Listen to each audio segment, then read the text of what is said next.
Cuaca ekstrim yang melanda Sulsel sepekan ini membuat sejumlah wilayah di Sulsel menjadi banjir. Di antaranya Kecamatan Manggala, Antang, Kota Makassar. Tercatat ratusan rumah terdampak banjir akibat curah hujan yang tinggi yang terjadi sepekan terakhir.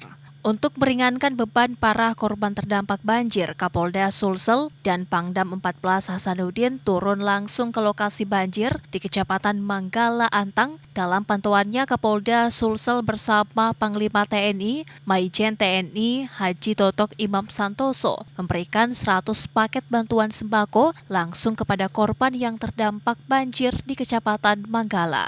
Berdasarkan data dari BMKG, Sulsel termasuk salah satu provinsi yang rawan bencana alam sehingga TNI Polri bersama Pemda terus melakukan langkah antisipasi, diantaranya tempat evakuasi di beberapa tempat.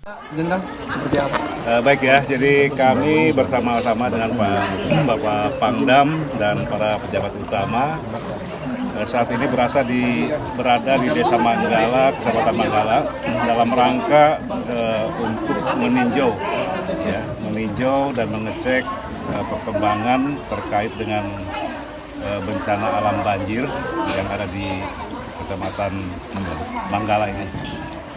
Ya, kami melihat ya memang ini merupakan dampak dari yang sebelumnya memang sudah kita perkirakan. BMKG juga sudah terus mengingatkan bahwa Sulawesi Selatan ini termasuk salah satu daerah yang rawan akan bencana terkait dengan cuaca ekstrim ya yang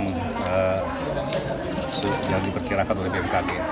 Makanya dalam hal ini kami tentunya dari kepolisian dan dengan TNI terus bersama-sama untuk bukan hanya dengan Pemda, bersama-sama untuk melakukan langkah-langkah antisipasi dari awal. Dan sebenarnya dari awal dari Pemda pun sudah menyiapkan tempat-tempat evakuasi. Ya. Pemberian bantuan ini tidak hanya dilakukan di Makassar saja, namun akan dilakukan di beberapa daerah lain di luar Kota Makassar yang terdampak bencana. Ilham Syam, Fajar TV dan Fajar Radio melaporkan.